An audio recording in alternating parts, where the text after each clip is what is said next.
சுமார் 12,000 ஆண்டுகளுக்கு முன்பு கடலுக்குள் இருந்த கிராமம். 2023 ஒரு வெள்ளப்பெருக்கு வந்திருக்கு இந்த இடத்துல வெள்ளப்பெருக்குனால ஒரு சில இடங்கள் அரிப்பு ஏற்பட்டு நிறைய பாறைகள் வெளியே வந்திருக்கு. ஆனா ஆச்சரியத்துல என்னன்னா இது எல்லாமே ஒரு கடலா இருந்திருக்க இடம்னு தெரிய வருது.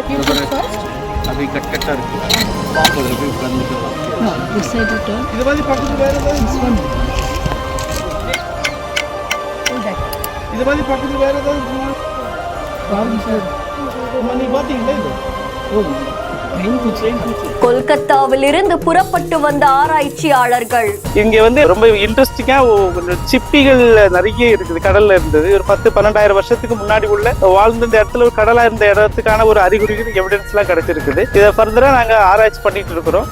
அதோட உண்மையான வரலாறு தெரியும்.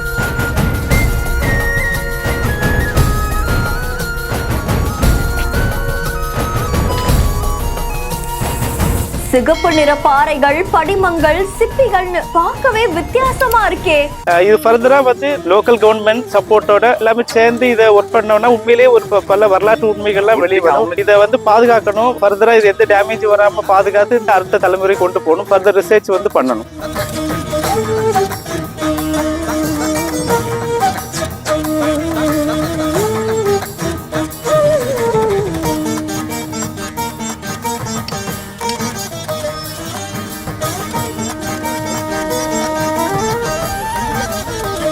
தூத்துக்குடி மாவட்டம் தூத்துக்குடி தருவைக்குளம் பகுதியில் அமைஞ்சிருக்கக்கூடிய கிராமம் தான் பனையூர் அப்படின்ற கிராமம். கடல்ல இருந்து இந்த கிராமம் கிட்டத்தட்ட சுமார் 4 கிலோமீட்டர் தூரம் அப்படின்னு சொல்லப்படுது. இதை தொடர்ந்து கடந்த 2023ஆம் ஆண்டு இந்த இடத்துல வெள்ளம் ஏற்பட்டிருக்காமா. அப்போ அங்க இருக்கக்கூடிய பல மணல்கள் அடித்து செல்லப்பட்டிருக்கு. இந்த நிலையில தான் காட்டு பகுதியில சில இடங்கள்ல படிமங்கள் தென்பட்டது பல மக்களையும் அதிர்ச்சிக்குள்ளாக்கி இருக்கு. இது தொடர்பா ஆராய்ச்சி மேற்கொள்ள தருவை கிராமத்தை சேர்ந்த தொல்லியல் ஆராய்ச்சியாளரான ரமேஷ் அப்படின்றவங்க உடனடியாக கொல்கத்தால இருக்கக்கூடிய மண்ணியல் ஆராய்ச்சியாளர்களுக்கு இந்த தகவலை தெரிவிச்சிருக்காங்க.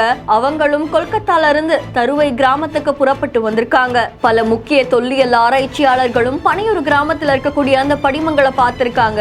அப்போ இந்த இடம் கிட்டத்தட்ட 12,000 இருந்து 10,000 ஆண்டுகளுக்கு முன்னாடி கடலுக்குள்ள இருந்திருக்கலாம் அப்படின்ற மாதிரி சொல்லப்படுது. அதை தொடர்ந்து அங்க இருக்கக்கூடிய சிப்பிகளையும் பல பாறைகளையுமே அவங்க எடுத்துட்டு போயிருக்காங்க. இது தொடர்பா மேலும் ஆராய்ச்சி செய்யணும் அப்படின்ற மாதிரியும் சொல்லியிருக்காங்க. தமிழக அரசு இந்த இடத்த பாதுகாக்கப்பட்ட இடமா அறிவிக்கணும் அப்படின்ற மாதிரியும் தெரிவிச்சிருக்காங்க. இந்த இடத்துல கண்டுபிடிக்கப்பட்ட அந்த பொக்கிஷங்களை வச்சு பல ஆராய்ச்சிகள் மேற்கொண்டா முந்தைய வரலாற்றை கண்டுபிடிக்க முடியும் அப்படின்ற மாதிரியும் தெரிவிச்சிருக்காங்க. வீடியோ பத்தின உங்களுடைய கருத்துக்களை கமெண்ட்ல சொல்லுங்க. மேலும் செய்திகளை உடனுக்குடன் தெரிந்து கொள்ள பிஹைண்ட் நியூஸ் வாட்ஸ்அப் சேனலுடன் இணைந்திருங்கள். இந்த வீடியோவை வழங்கியோர் கிராண்ட் ராயல் டூர்ஸ், மஞ்சு குரூப்ஸ், சிம்ஸ் ஹலோ டாக்டர்.